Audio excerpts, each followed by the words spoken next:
درس فی قصة الاشقیاء وما فیہا من العبر، سورۃ الاعراف، تفسیر ابن کثیر۔ الحمدللہ رب العالمین، والصلاة والسلام علی اشرف الانبیاء وسید المرسلین سیدنا محمد وعلی آلہ واصحابہ اجمعین۔ اللہم صل علی سیدنا محمد وعلی آل سیدنا محمد کما صلیت علی ابراہیم وعلی آل ابراہیم فی العالمین انک حمید مجید۔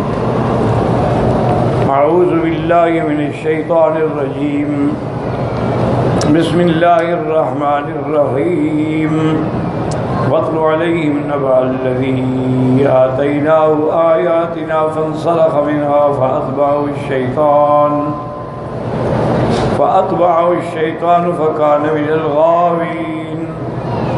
ولو شئنا لرفعناه بها ولكنه أخلد إلى الأرض واتبع هواه فمثله كمثل الكلب إن تحمل عليه يلهث أو تتركه يلهث ذلك مثل القوم الذين كذبوا بآياتنا واقصص القصص لعلهم يتفكرون۔ ساء مثلا القوم الذين كذبوا بآياتنا وأنفسهم كانوا يظلمون۔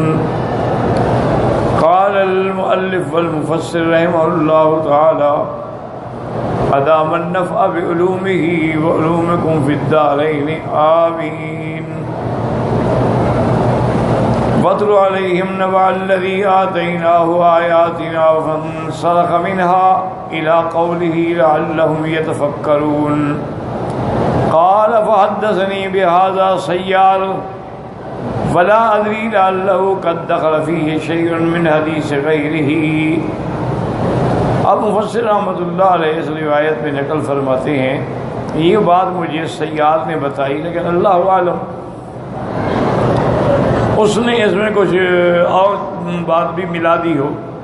قلت هو بلعام يقال بلعم بن باعورا ويقال ابن ابرہ ويقال ابن باعور ابن الشہزم ابن خوشم ابن آب ابن لوط ابن حاران۔ اب وہ بتا رہے ہیں مفسر رحمۃ اللہ علیہ کہ اس کو بلعام بھی کہتے ہیں اور بلعم ابن باعورہ بھی ہے، ابن باعور بھی ہے، وہ ابن شاتوم ہے، وہ ابن کوشتم ہے، یعنی نسب اس کا، وہ ابن لوط ابن حاران ہیں، وہ یقال ابن حران، اس کو ابن حران بھی کہتے ہیں، ابن آذر کے آذر کا بیٹا۔ وَكَانَ يَسْكُنُ قَرِيَّةً مِّن قُرَىٰ الْبَلْقَاء، وہ بلقاء کے علاقے میں ایک بستی میں رہتا تھا۔ قال ابن عساکر وهو الذي كان يعرف اسم الله الأعظم فانسلخ من دينه له ذكر في القرآن ثم أورد من قصته نحوا مما ذكرناه هاهنا أورده عن وهب وغيره والله أعلم۔ ابن عساکر رحمۃ اللہ علیہ فرماتے ہیں کہ وہ شخص جو تھا اسم اللہ الأعظم، اسم اعظم جانتا تھا، اس کا عامل تھا۔ فانسلخ من دینہ، انسلخ، سلخ کہتے ہیں جیسے سانپ کی کینچلی ہوتی ہے وہ اس کو اتارتا ہے، یا سلخ کہتے ہیں جیسے یہاں دیکھیں نا آپ مینا میں مسلخ، وہاں چونکہ بکریوں کو ذبح کر کے ان کا چمڑا اتارا جاتا ہے تو اس لیے اس کو مسلخ کہا جاتا ہے۔ ان سلخ کا معنی وہ دین سے نکل گیا اور شیطان کی پیروائی میں پڑ گیا، جس کا ذکر اللہ نے قرآن پاک میں بھی فرمایا ہے۔ اس کے بعد وہ فرماتے ہیں کہ قال محمد بن اسحاق بن یسار ان سالم بن نضر انه حدث ان موسیٰ علیہ السلام لما نظر فی ارض بنی کنعان من ارض الشام اتا قوم بلعام الیہ فقالوا له۔ اب اس میں انہوں نے یہ بھی لکھا ہے کہ موسیٰ علیہ السلام جب آئے اور بنی کنعان میں آ کے آپ ٹھہرے، بنی کنعان شام کے علاقہ ہے، جاءتا قوم بلعام، قوم اس کی جو تھی وہ بلعام کے پاس آئے، فقالوا له، اور اس سے کہا، ھذا موسیٰ ابن عمران فی بنی اسرائیل قد جاءنا یخرجنا من بلادنا ویقتلنا وَيُحِلُّ مِنْهَا بَنِي اسرائیل۔ انہوں نے کہا کہ یہ حضرت موسیٰ ابن عمران جو ہیں یہ اس لیے آئے ہیں کہ یہ ہمیں ہمارے ملک سے، ہمارے علاقے سے، ہمارے گھر سے نکالیں گے اور یہاں اپنے بنو اسرائیل کو رکھیں گے۔ وَإِنَّا قَوْمَكَ لَيْسَ لَنَا مَنزِلٌ وَأَنْتَ رَجُلٌ مُجَابُ الدَّعْوَةِ فَاخْرُجْ فَادْعُ اللَّهَ عَلَيْهِمْ۔ تو کہنے کہ ہمارے پاس تو کوئی اور ذریعہ نہیں ہے ان کے مقابلے کا، آپ جو ہیں وہ مجاب الدعوہ ہیں، آپ کی دعا سنی جاتی ہے، آپ دعا کریں ان کے خلاف تاکہ وہ یہاں داخل نہ ہو سکے۔ قال فَإِلَكُمْ نَبِيٌّ اللَّهِ مَعَهُ وَالْمَلَائِكَةُ وَالْمُؤْمِنُونَ كَيْفَ أَذْهَبُ عَدُوًّا عَلَيْهِمْ وَأَنَا أَعْلَمُ مِنَ اللَّهِ مَا لَمْ أَعْلَمْ۔ کہنے لگا کہ ہلاکت ہو تم لوگوں کے لیے، کیا کہہ رہے ہو؟ اللہ کا پیغمبر ہے، اللہ کے ملائکہ اس کے ساتھ ہیں، مومنین اس کے ساتھ ہیں، میں ان کے خلاف بد دعا کروں، یعنی ایک پیغمبر کے خلاف، حالانکہ میں جانتا ہوں کہ پیغمبر کا کیا مقام ہے۔ قالوا له ما لنا من منزل فلم يزالوا به يرفقونه ويتضرعون إليه حتى فتنوا فافتتنا۔ کہتے ہیں کہ وہ بار بار کہتے رہے، منتیں کرتے رہے حتیٰ کہ وہ بھی ڈھیلا پڑ گیا۔ اس کے بعد بنا کہ وَحِمَارَةً لَهُ مُتَوَجِّهًا إِلَى الْجَبَلِ، اس کی ایک گدا رکھی ہوئی تھی جس پہ وہ سواری کرتا تھا، تو اس پہ وہ سوار ہو کے وہ جو ہے اپنا پہاڑ کی طرف چلا گیا تھا کہ وہاں جا کے اوپر چڑھوں۔ یطلع علی عسکر بنی اسرائیل وهو جبل حسبان، اس پہاڑ کا نام جبل حسبان ہے۔ فلما صار علیہا غیر کثیر ربضت به فنظر عنها فضربا حتی اذا ازلفا قامت ورکبها۔ ابھی وہ چڑھ رہا تھا اس چڑھائی پہ کہ اس کی وہ گدھا جو تھی نا اس کے پاؤں پھسلے اور نیچے آ گئی، تو اس نے اس کو مارا بھی۔ پھر اس کے بعد جب وہ کھڑی ہوئی دوبارہ تو اس کے اوپر پھر سوار ہوا۔ فلم تصربی کثیرن حتی ربضت به فضربها، دوسری دفعہ بھی وہ پھسلی اور گری تو اس نے اس کو پھر دوبارہ مارا۔ حتی اذا ازلف اذن لها فکلمته حجتنا وقال ویحک یا بلعم این تذهب۔ اب اللہ تعالیٰ نے حکم دیا کہ وہ گدھی جو تھی وہ بھی بول پڑی، تو اس نے کہا کہ بلعم کہاں جا رہے ہو؟ اللہ کے نبی کے خلاف دعا کرنے کے لیے جا رہے ہو؟ اما تصری الملائکۃ امامی تردنی عن وجہی ھذا، میرے سامنے تم نہیں دیکھتے کہ فرشتے ہیں، میں جیسے اوپر جاتے ہوں دھکا دے کے مجھے نیچے گرا دیتے ہیں۔ اس کے بعد جو ہے کہتے ہیں کہ کیف تذهب الى نبی اللہ والمؤمنین لتدعو علیہم، اللہ کا نبی ایمان والے ان کے خلاف تم بد دعا کرنے کے لیے جا رہے ہو۔ فلم ينزع عنها وضربها فخفف الله سبيلها حين فعل بها ذلك فانطلقت به حتى اذا اشركت به على راس عثمان على عسكر موسى وبني اسرائيل جعل يدعو عليهم۔ اب اس کے بعد جو ہے وہ پھر اس کے لیے کچھ آسانی ہوئی تو چل پڑا وہ، حتیٰ کہ اس پہاڑ کی چوٹی پہ پہنچ کے اس نے موسیٰ علیہ السلام کے لشکر کو دیکھا، بنو اسرائیل کو بھی دیکھا۔ جعل يدعو عليهم ولا يدعو عليهم بشر الا صرف الله لسانه الى قومه۔ اب جو ان کے لیے وہ بد دعا کرتا تو اللہ اس کی زبان کو ہی پھیر دیتے، وہ بد دعا پھر اس کی قوم کے لیے ہونی اور ان کے لیے بہتری کی دعا ہوتی۔ ولا يدعو لقومه بخير الا صرف لسانه الى بني اسرائیل، اپنی قوم کی جو بھلائی کے لیے دعا مانگتا تو اس میں بنی اسرائیل کا نام زبان پہ آ جاتا۔ فقال له قوم تدري يا بلعم ما تصنع، انہوں نے کہا یہ کیا کر رہے تو الٹا ہمیں بد دعا کر رہے ہو۔ انما تدعو لهم وتدعو علينا فقال هذا ما لا املك هذا شيء قد غلب اللہ علیہ، میرے بس میں نہیں ہے، اللہ ہر چیز پہ غالب ہیں، وہ میری زبان سے یہ الفاظ نکالتے ہیں۔ وَانْتَرَى لِسَانَهُ فَوَقَعَ عَلَى صَدْرِهِ، اب اس کی زبان باہر نکل آئی اور سینے پہ پڑی کل ذهبت منی الآن الدنیا والآخرہ ولم یبق الا المکر والحیلہ فسأمکر لکم واحتال. اور نے کہا بات سنو، میری وہ دعائیں شاید ختم ہو گئی، اب تو میری کوئی دعا قبول نہیں ہوگی، میری تو دین دنیا سب خراب ہو گئی، اب میں کچھ نہیں کر سکتا. ہاں تمہیں ایک راستہ بتاتا ہوں، جملوا النساء وعطوهن الصلع ثم ارسلوهن الى العسكر يبعنها فيه وامروهن فلا تمنع امرأة نفسها من رجل ارادها فإنهم إن زنا رجل منهم واحد كفيتموهم. کہنے لگا ہاں البتہ یہ ہو سکتا ہے کہ تم اپنی نوجوان خوبصورت لڑکیوں کو میک اپ سنگار کروا کے کچھ چیزیں بیچنے کے لیے دو کہ ہم یہ بیچنے آئی ہیں، تو وہ بنو اسرائیل کے لشکر میں جا کے وہ چیزیں بیچیں، اور ان کو یہ بھی سمجھا دو کہ اگر کوئی بنو اسرائیلی اس لڑکی کو پکڑ کے برا کرنا چاہے تو منع نہ کرے، کیونکہ میرا علم یہ کہتا ہے کہ جب ان سے زنا ہو جائے گا، حتیٰ کہ ایک آدمی سے بھی زنا ہو گیا، تو اس کے بعد جو ہے ان کی قوت جو ہے، طاقت جو ہے سب ختم ہو جائے گی اور تم غالب آ جاؤ گے.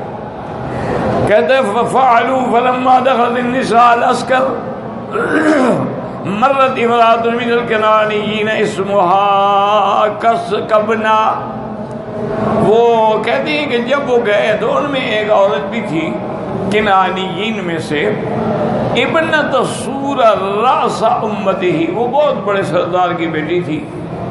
برجل من نسباء بنی اسرائیل وزمری بن شلوم راس سبت شمعون بن یعقوب بن اسحاق بن ابراہیم، بڑے خاندان کی وہ لڑکی تھی.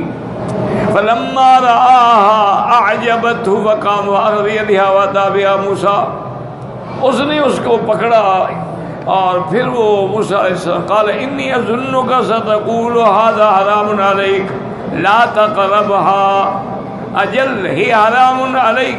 موسیٰ علیہ السلام کے پاس ہے کہ آپ تو یہی کہیں گے نا کہ زنا حرام ہے اور اس کے ساتھ زنا نہ کرو، لیکن بات یاد رکھے واللہ لا اطیعک فی ھذا فدخل بها قبته فوقع علیها. تو اس نے کہا میں تمہاری یہ بات نہیں مانوں گا. وہ اس کو لے کے اپنے خیمے میں چلا گیا اور وہاں اس نے اس کے ساتھ زنا کیا، اور اس کے بعد نتیجہ کیا نکلا کہ ارسل اللہ عز و جل طاعون فی بنی اسرائیل. اب بنو اسرائیل پہ اللہ کا عذاب طاعون کی شکل میں آیا. طاعون ایک ایسی بیماری ہے، اللہ معاف کرے، کہ بس جب ظاہر ہو تو پھر آدمی فوراً مرنے شروع ہو جاتے ہیں. یہ وبا ہے اور بلا ہے. وَكَانَ فِنْحَاسِ ابْنَ الْإِيزَارِ ابْنَ هَارُونَ صَاحِبَ أَمْرَ مُوسَىٰ وَكَانَ غَائِبًا حِينَ صَنَعَ زَمْرِيُّ بْنُ شَلُّومَ مَا صَنَعَ وَجَاءَ وَالطَّاعُونُ يَجُوزُ فِيهِمْ. تو کہتے ہیں کہ فنحاس جو تھا نا جی، حضرت موسیٰ علیہ السلام کے اب یعنی معاملات کو چلانے والا، اور غائب تھا. جب آیا تو اس نے دیکھا کہ ساری قوم طاعون میں مبتلا ہے. فأخبر الخبر فأخذ علبته وكانت من حديد كلها. اس نے اپنا نیزہ لیا، لوہے کا بنا ہوا نیزہ تھا. سمر القبۃ ومتاجیان، وہ اس کبے میں خیمے میں گیا جہاں وہ اس لڑکی کے ساتھ نعوذ باللہ زنا کر رہا تھا، اور مارا نیزہ اور دونوں کو پروں کے ٹنگ اوپر نکال کے باہر لے آیا. ثم خرج بهما رافعهما الى السماء والهربت قد اخذها بذرائه واعتمد بمرفقه الى خاصرته واسند الهربة الى لحيته وكان بكر الايزار. او دکھایا وجعل يقول اللهم هكذا تفعل نفعل بمن يعصيك. یا اللہ جو بھی آپ کی نافرمانی کرے گا اس کو میں یہی سزا دوں گا. ورفعت ورفعت. اب طاعون کی بلا جو تھی وہ اللہ نے اٹھا لی. فحسب حلق من بنی اسرائیل بالطاعون فيما بين ان اصاب زمری المراد الى ان قتله فنحاس. بہت لوگ جو تھے فوجدوه قد هلك منهم 70,000 کے 70,000 بنی اسرائیل طاعون سے مر گئے. والمقلل لهم، بعض کہتے نہیں 70 تو نہیں 20,000 تھے، ایک گھنٹے کے اندر ہلاک ہو گئے. فمن منها من هنالك تأتي بنو إسرائيل ولد في الناس من كل ذبيحة ذبحوها الركبة والذراع واللحى والبقر من كل أنفسهم أنفسها لأنه كان بكر أبيه الإيزار. کہتے ہیں کہ پھر بنو اسرائیل جو تھے وہ جو بھی ذبیحہ کرتے نا اس کو بھی وہ حصہ دیتے تھے، اس کی گردن بھی، اس کی شاخیں بھی.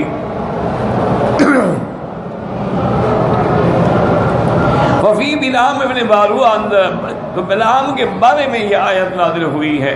وَاتْلُ عَلَيْهِمْ نَبَأَ الَّذِي آتَيْنَاهُ آيَاتِنَا فَانسَلَخَ مِنْهَا إِلَىٰ قَوْلِهِ لَمْ يَتَفَكَّرُوا وَقَوْلُهُ تَعَالَىٰ فَمَثَلُهُ كَمَثَلِ الْكَلْبِ إِن تَحْمِلْ عَلَيْهِ يَلْهَثْ أَوْ تَتْرُكْهُ يَلْهَثْ.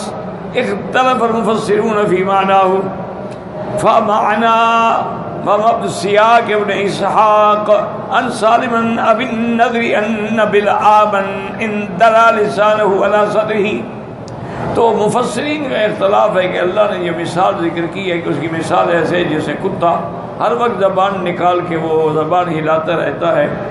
تو اس کا مطلب یہ ہے کہ وہ بلعام کی زبان جو نکلی تھی اس سے مراد وہی ہے. وتشبیہہ بالکلب فی لہیہ فی کلتا حالتہ ان زجر و ان ترک ظاہرا. کتے کو بھی آپ چاہے بھگائیں یا نہ بھگائیں وہ زبان نکال کے ایسے ہلاتا رہتا ہے. وقیل معناہ فصار مثلہ فی ضلالہ و استمرارہ فیہ و عدم انتفاعہ بالدعاء للایمان و عدم الدعاء کالکذب فی لہیہ فی حالتہ.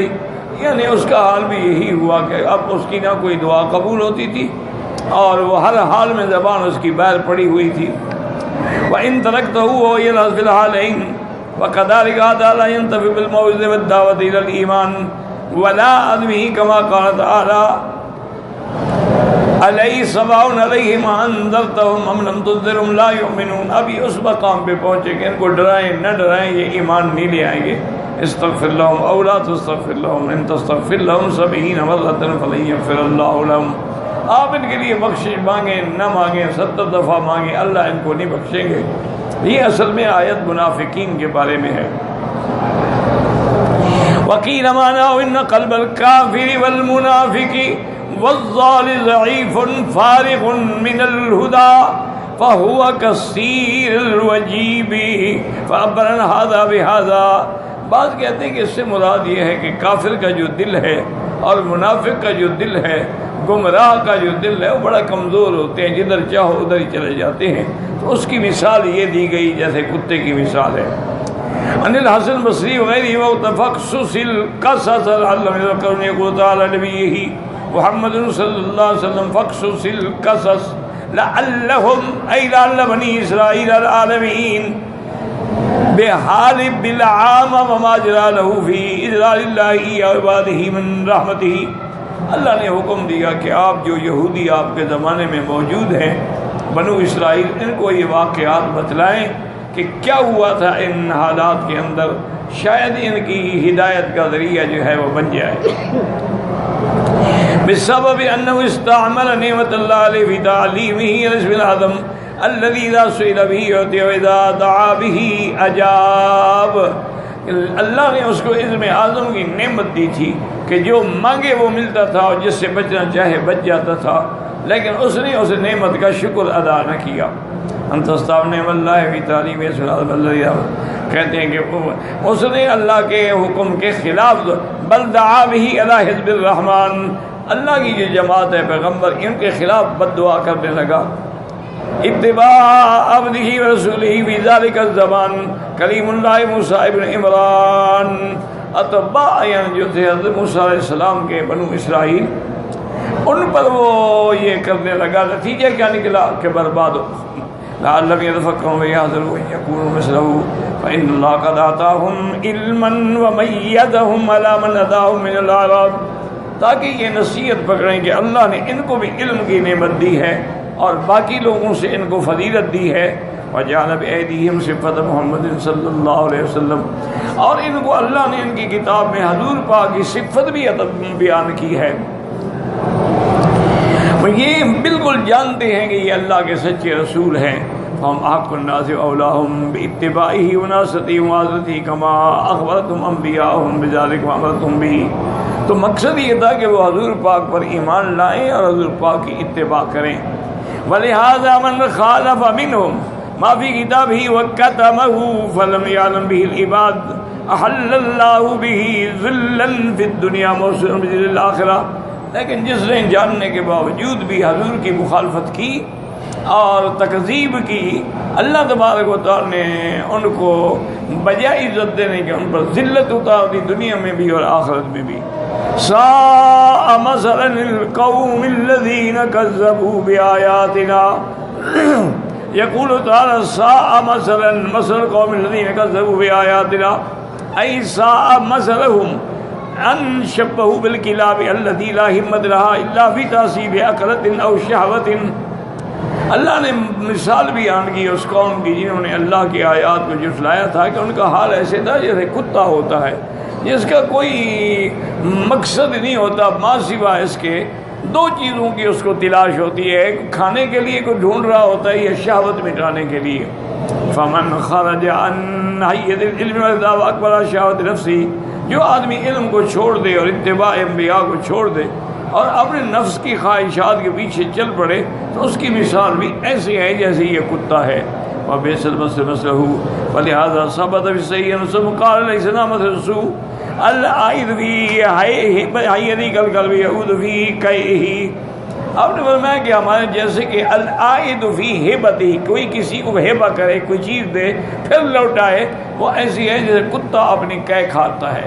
انفسهم كانوا يظلمون ما ظلموا الله ولكنهم ظلموا انفسهم بإعراضهم عن اتباع الهدي وطاعة المولى إلى الركون إلى دار البلاء والإقبال على تحصيل اللذات وعزة الهوى. اللہ نے فرمایا ان پر ہم نے تو ظلم نہیں کیا، انہوں نے اپنے اوپر خود ظلم کیا ہے کہ یہ اپنے خواہشات کے پیچھے چل پڑے اور ہدایت کا رستہ چھوڑ دیا، اللہ کی اطاعت کا رستہ چھوڑ دیا، اور یہ ایسی مقام میں پڑے جو مقام ان کی ہلاکت کا ذریعہ بن گیا. یہ لذات میں پڑ گئے، شہوات میں پڑ گئے اور اہوا میں پڑے، نتیجہ یہ نکلا کہ دنیا اور آخرت کے اندر یہ برباد ہو گئے. تو اصل میں بات یاد رکھیں کہ اللہ تعالیٰ نے جتنے قرآن مبارک میں اللہ نے قصے بیان فرمائے ہیں وہ اقوام کے بھی قصے ہیں اور افراد کے بھی قصے ہیں. اللہ نے بڑے بڑے عظیم قصے قرآن میں بیان کیے ہیں. اب دیکھیں قوم عاد کا قصہ ہے، قوم سمود کا قصہ ہے، قوم لوط کا قصہ ہے، قوم فرعون کا قصہ ہے، قوم نوح علیہ السلام کا قصہ ہے. اچھا اسی طرح پر دیکھیں گے انبیاء کے ذکر ہیں، حضرت سلمان، حضرت سلیمان، حضرت داؤد، اسی طرح حضرت لقمان الحکیم کی وصایا اور نصیحت. ان سب کا مقصد کیا ہوتا ہے کہ لوگ پڑھنے کے بعد تفکر کریں، غور کریں اور عبرت پکڑیں کہ اگر تم نے بھی ایسا کیا جیسے ان قوموں نے کیا تھا تو تمہارا انجام بھی وہی. ایک بات یہ یاد رکھیں اور دوسری بات یہ یاد رکھیں کہ جو آدمی علم کے بعد اس پہ عمل نہ کرے اس کے بارے میں اللہ نے قرآن میں دو مثالیں دی. ایک مثال تو اللہ نے دی ہے کہ مثل الذین حملوا التوراۃ ثم لم يحملوها کمثل الحمار يحمل اسفارا. اللہ نے فرمایا کہ جیسے کہ ہم نے جن کو تورات کا علم دیا تھا، اللہ نے اپنی کتاب کا علم دیا تھا، اور سیدنا موسیٰ علیہ السلام کلیم اللہ تھے، اولو العزم من الرسل تھے، ان کی نبوت دی تھی اور ان کی قوم میں انبیاء بھیجے تھے، لیکن انہوں نے تورات کا عمل نہ کیا، تورات پر عمل چھوڑ دیا. ایسے نتیجہ ہے جیسے کہ کوئی گدھا ہو اور گدھے پہ آپ کتابیں لا دیں تو گدھے کو تو کوئی فائدہ نہیں ہوگا نا، ان کو بھی تورات سے کوئی فائدہ نہیں. تو تو معنی یہ ہوتا ہے کہ اگر کسی آدمی کو علم ہے لیکن عمل نہ کرے تو اس کی مثال تو پھر وہی ہے نا کہ جیسے گدھا ہو. ایک مثال تو اللہ نے دی قرآن میں کمثل الحمار، اور ایک مثال ابھی آپ نے پڑھی ہے کہ اللہ نے مثال دی کمثل الکلب، اس کی مثال ایسی ہے جیسے کتا، ان تحمل علیہ یلہس و ان تترکہ یلہس، یعنی آپ اس کو بھگائیں یا ماریں تب بھی وہ زبان نکال کے ہانپتا رہتا ہے، اور کچھ بھی نہ کہیں نہ ماریں تب بھی وہ زبان نکال کے ہانپتا رہتا ہے. یہ دو مثالیں کیوں اللہ نے دی، اس پہ غور کریں. علماء نے فرمایا کہ سب سے بلید جانور جو ہے وہ گدھا ہے. بلید کا کیا معنی ہے؟ یعنی کند ذہن، یہ اس کے اندر ذہانت نہیں ہے. اسی لیے آپ دیکھیں نا یہ ضرب المثل بن گئی ہے. آج بھی جو بچہ نہیں پڑھتا استاد کہہ رہی آپ تم گدھے ہو، کبھی وہ گھوڑا تو نہیں کہتا نا. وجہ کیا ہے کہ یہ جانور ہی بلید ہے، عجیب بے وقوف جانور ہے. اچھا اگر اس کو تم سوار کرنا چاہو مثلا کشتی میں جہاز میں، اس کو آگے کھینچو گے تو یہ پیچھے زور لگائے گا، اور اگر آپ اس کو پیچھے کھینچے تو دوڑ کے چڑھ جائے گا. یعنی ہر وہ کام کرے گا جو آپ کی رائے کے الٹ ہے.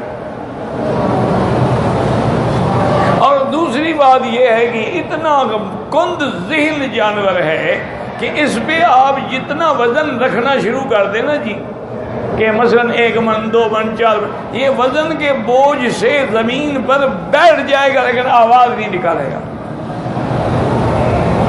ورنہ ہر جانور جو ہے اس پہ جب آپ بوجھ رکھتے ہیں تو لازمی بات ہے وہ بیچارہ آوازیں نکالتا ہے. یہ واحد جانور ہے، آپ اس پر جتنا بوجھ مرضی آئے رکھیں زمین سے لگ جائے گا لیکن آواز ہی نہیں. اچھا اور جب اس پہ کوئی بوجھ نہیں ہوگا، حضرت اکیلے کھڑے ہوں گے تو پھر آوازیں نکالے گا. تو اتنا یہ کند ذہن ہے بھئی، جہاں فریاد کرنے کا وقت تھا وہاں تو تم نے آواز نکالی ہی نہیں، اور آپ اگر اکیلے کھڑے ہوئے ہیں تو اب جناب آوازیں دے رہے ہیں. تو اس لیے یہ جانور جو ہے یہ بلید ہے، اس کے اندر عقل کی کمی ہے. یہی سبب بنا کہ اللہ نے ان علماء تورات کو ان سے تشبیہ دی. اچھا کتا جو ہے اس کو 2 چیزوں کی تلاش ہوتی ہے، یاد رکھو. ایک تو اس کو تلاش ہوتی ہے کھانے پینے کی چیز کی، زمین پہ منہ مارتا رہتا ہے، کہیں کوئی ہڈی، کہیں کوئی بوٹی، کہیں کوئی چیز مل جائے. اور دوسرا اس کو تلاش ہوتی ہے شہوت کی، کتے کے اندر شہوت بہت زیادہ ہوتی. اسی لیے آپ نے دیکھا ہے نا کہ یہ واحد غلیظ اور نجس العین اور بے غیرت جانور ہے کہ ایک کتی پہ ایک کتا تو باقی لائن لگا کے کھڑے ہوں. یہ واحد کمینہ اور بے غیرت جانور. اور دوسری بات یہ ہے کہ اس کو آپ یعنی لکڑی ماریں تب بھی زبان نکال کے بھاگے، نہ ماریں تب بھی زبان نکال کے ہلاتا رہے گا. اس کی حالت وہی رہتی. آپ لوگوں نے یعنی غور نہیں کیا ہے کہ دشمنان اسلام جو ہیں، اعداء اسلام جو ہیں، ملاحدہ، زنادقہ، وہ کتنا بڑے اسلام کے دشمن ہیں کہ حضور نے کتے کو نجس العین قرار دیا، انہوں نے کتے کو ماشاءاللہ اپنی اولاد بنا دیا.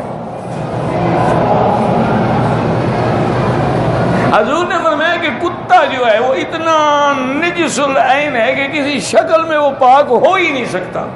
ورنہ جانور مر جائے، مردار ہو جائے، چمڑا اتار لو، چمڑے کو رنگ دیتی ہیں، دھوتے ہیں، صاف کرتے ہیں، چمڑا استعمال ہو، لیکن کتے کا چمڑا استعمال نہیں ہو سکتا. یہ نجس العین. اسی طرح اگر کوئی جانور ہے یا کوئی اور ناپاک چیز ہے آپ کے برتن میں کسی چیز کو، اس کو تو 3 دفعہ دھو ڈالیں کافی ہے، لیکن کتا اگر کسی برتن میں زبان مارے، حضور نے فرمایا کہ اس کو 7 دفعہ دھوئیں اور 1 دفعہ مٹی لے کے مٹی سے رگڑیں اس کو، یعنی یہ ایسی نجس چیز ہے۔ پہلے ہم جب پڑھتے تھے یہی سمجھتے تھے کہ بھی اس زمانے میں کوئی صابن تو ہوتے نہیں تھے، کوئی اینٹی سیپٹک دوائیں نہیں ہوتی تھی، کوئی اینٹی بیکٹیریل دوائیں نہیں ہوتی تھی، نہ مٹی سے تو صاف کیے جاتے تھے، اس لیے حضور پاک نے مٹی سے مثال دی ہے کہ بھی 1 دفعہ اس کو مٹی سے مانجھا جائے۔ لیکن اب جناب جدید علوم نے، جدید سائنس نے یہ بات ثابت کر دی ہے کہ ایک بہت بڑی عالمی لیبارٹری نے، انہوں نے کہا کہ ہم نے ٹیسٹ کیا ہے کہ آخر اس کے اندر کون سے جراثیم ہیں، تو انہوں نے کہا کہ ان جراثیم کو ہم نے پانی سے دھویا وہ نہیں مرے، ہم نے اینٹی سیپٹک دواؤں سے دھویا وہ نہیں مرے، ہم نے اینٹی بیکٹیریل دوائیں استعمال کی وہ نہیں مرے، ہم نے تیزاب ڈال کے دھویا تب دیکھا تب بھی وہ جراثیم موجود ہیں، آخر ہم نے مٹی منگوائی، مٹی ماری اور دھویا صاف ہو گئے، کہ ان جراثیم کی موت ہی مٹی میں ہے اور کسی چیز سے نہیں مرتے ہو۔ تو حضور صلی اللہ علیہ وسلم نے 1400 سال پہلے جو بات فرمائی تھی، آج سائنس دھکے کھا کے پھر وہیں آ گئی۔ ابھی یہ تازہ بات ہے، یعنی کوئی 2-4 مہینے کی ہوگی کہ وہ انٹرنیٹ پہ آتی ہے، ایک ڈاکٹر کو یہ وہم پڑ گیا یہ مسلمانوں کو کیا ہو گیا ہے، کوئی آدمی آتا ہے جی یہ پانی پڑھ دو، وہ پڑھنے والا کوئی پڑھتا ہے پتہ نہیں کیا پڑھتا ہے، پھونک مار کے پانی دے دیتا ہے۔ انہوں نے کہا ابھی ہماری سائنس تو یہ کہتی ہے کہ آدمی کو پانی میں پھونک نہیں مارنی چاہیے ورنہ اس کے جراثیم پانی میں چلے جائیں گے۔ اسی لیے آپ نے دیکھا نا کہ وہ ڈسپوزیبل چیزیں رکھتے ہیں کہ جس گلاس میں تم نے پانی پی لیا اس کو پھینک دو، اب جس پلیٹ میں تم نے کھانا کھا لیا بس اس پلیٹ کو بھی پھینک دو۔ اسی لیے حتیٰ کہ انجیکشن لگانے کے لیے بھی جو سرنجز ہیں وہ جس پر انجیکشن لگا اس کو پھینک دو۔ تو ان لوگوں نے یہ ریسرچ کی کہ آخر یہ کیا وجہ ہے، تو کہتے ہیں کہ میں نے ایک عالم دین سے، مسلمانوں کے عالم سے ایک اسلامک سینٹر میں رابطہ کیا اور میں نے کہا کہ حضرت اس پانی پہ مجھے پڑھ دیں بیماری کی شفا کے لیے۔ اس نے کہا تم مانتے ہو؟ تم تو مسلمان نہیں ہو۔ نے کہا جی مسلمان ہونا الگ بات ہے، بیماری تو منواتی ہے نا۔ تو کہتے ہیں کہ بزرگوں نے کچھ پڑھا، اللہ عالم سورۃ فاتحہ پڑھی، آیات شفا پڑھی جو قرآن میں 7 آیات شفا ہے، یہ بھی بہت بڑی اللہ کی نعمت عظمیٰ ہے۔ اور مجھے دے دیا۔ اس نے کہا جی اب میں اپنی لیب میں آیا، لیبارٹری میں آیا، ایک پانی میں نے لیا جس میں پڑا ہوا نہیں تھا اور ایک پانی وہ تھا جس میں پڑا ہوا تھا۔ اس نے کہا جب میں نے اس کو اپنے آلات سے دیکھا تو جس پر اس نے دم کیا تھا اس پانی میں اللہ کی طرف سے کوئی تغیرات پیدا ہو، اور جس میں پانی دم نہیں کیا وہ اسی کا اسی طرح رہا۔ تو کہنے لگا کہ میں حیران ہو گیا کہ واقعی اللہ کے کلام کا اتنا اثر ہے کہ اب مجھے خود ماننا پڑا، سائنٹیفک طور پہ ماننا پڑا کہ پڑھنے سے پانی میں اثر آ جاتا ہے۔ اسی طرح آپ دیکھیں کہ زمزم کے بارے میں انہوں نے اب جتنی یہ تحقیق کر سکتے تھے انہوں نے کر لی ہے اور یہ ماننے پہ مجبور ہو گئے ہیں کہ زمزم جو ہے وہ شفا، اور جو جو چیزیں زمزم کے پانی میں ہیں وہ کسی کے اندر نہیں۔ یعنی یہ اب ان دشمنوں نے بھی یہ بات مان لی۔ جہاں تک مسلمانوں کا تعلق ہے، عقیدہ اہل سنت والجماعت ہے، ہم سلفن و خلفن کہ زمزم کا پانی جو ہے وہ جنت کے پانی حتیٰ کہ حوض کوثر سے بھی افضل ہے۔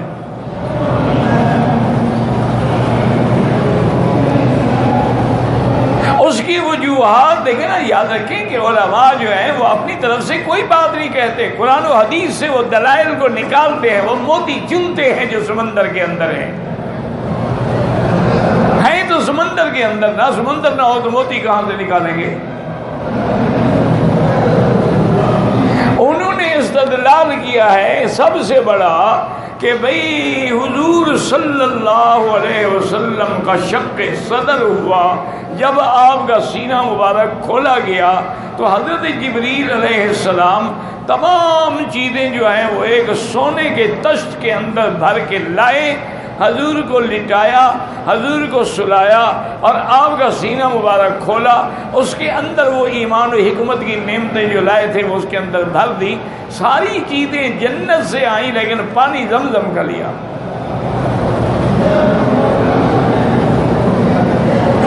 تو اب علماء اور محدثین نے دلیل پکڑی کہ اگر زمزم کے پانی سے جنت کا پانی افضل ہوتا تو جبریل لاتے ہوئے تھک تو نہیں جاتے ہیں؟ جب ہر چیز وہ جنت سے لائے لیکن پانی زمزم سے لیا، تو یہ اتنی بڑی دلیل ہے اس کی افضلیت پہ۔ اور دوسرا علماء نے دلیل پکڑی ہے کہ بھی حوض کوثر بہت بڑی نعمت ہے، اللہ ہمیں آپ کو سب کو انشاءاللہ قیامت میں حضور کے ہاتھوں نصیب فرمائے۔ لیکن یہ تو نہیں آیا ہے نا کہ شفا ہے اس میں، یہ تو آیا ہے کہ لا نظمع بعدها ابدا، اللہ ہمیں وہ پانی پلا دے اس کے بعد ہمیں پیاس نہ لگے۔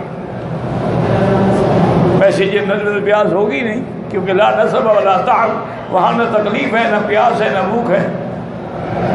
لیکن اس کے بارے میں تو صحیح حدیث میں حضور نے فرمایا کہ زمزم کا پانی جو ہے یہ آپ نے فرمایا طعام و طعم و شفا و سقم، یہ کھانے کا بھی کام دیتا ہے اور بیماری سے بھی شفا دیتا ہے۔ کتنے صحابہ ہیں جو کہتے ہیں کہ ہمیں کئی دن مکے میں کھانا نہ ملا، ہم زمزم پیتے رہے، الحمدللہ زمزم کے پینے سے ہم موٹے ہو گئے، اتنی طاقت ہے زمزم کے پانی میں۔ تو اس لیے ہمیشہ یاد رکھیں کہ یہ مثالیں جو آتی ہیں قرآن میں ان میں حکمتیں ہیں۔ اب اسلام نے چونکہ کتے کو نجس قرار دیا ہے تو ہمارے دشمنوں نے کتے کو اپنے اولاد سے بھی زیادہ اہمیت دی ہوئی ہے۔ ان کا بیٹا گم ہو جائے نا پریشان نہیں ہوتے، اگر کتا کہیں گم ہو جائے تو سارا گھر دوڑ پڑے گا۔ اپنے ساتھ بٹھائیں گے، اپنی گود میں بٹھائیں گے، اپنے ساتھ بٹھا کے اس کو کھانا کھلائیں گے، اپنے بستر پہ اس کو سلائیں گے۔ مقصد کیا ہے؟ مقصد وہی ہے، عداوت ہے اسلام کے خلاف، ورنہ کتے کے بغیر کوئی اور جانور پال لو۔ اللہ کے نبی نے جو کہ کہا کہ یہ نجس ہے، لہٰذا انہوں نے اسی نجس العین کے ساتھ پیار رکھا ہے۔ اچھا ان کو تو آگ لگاؤ، آج مسلمان جو ہیں وہ لاکھوں میں کتے خریدتے ہیں، آج مسلمان جو ہیں ان میں جو ہمارے بڑے لوگ ہیں نا، جو یعنی بڑی جدید فیشنیبل قوم ہے اور ایلیٹ کلاس ہے، ان کی تو پہچان یہ ہے کہ ان کے ساتھ کتے ہوتے ہیں۔ پھر کتوں کی قسمیں ہیں، پھر کتوں کو اپنے بیڈ روم میں ساتھ رکھتے ہیں اور ان سے پتہ نہیں کیا کیا کام لیا جاتا ہے، آپ پڑھیں تو حیران ہو جائیں گے، پاگل ہو جائیں گے آپ۔ تو اس لیے ہمیشہ یاد رکھیں کہ جو آدمی اللہ کے قرآن پہ عمل نہیں کرے گا اس کا حال پھر وہی ہوگا کہ جیسے کتا ہوتا ہے کہ اگر اس کو ڈانٹو تو وہ زبان مارے گا اور نہ ڈانٹو تو زبان مارے گا، بس وہ دنیا میں کھانے پینے کے پیچھے لگا رہے گا، آخرت کی اس کو فکر نہیں ہوگی۔ اللہ پاک آپ کو ہمیں آخرت کی فکر عطا فرمائیں۔ اللہم اجعل آخر ایام خیر ایامنا آخرہا، اللہم اجعل خیر اعمالنا خواتیمها، اللہم اجعل آخر کلامنا لا الہ الا اللہ محمد الرسول اللہ۔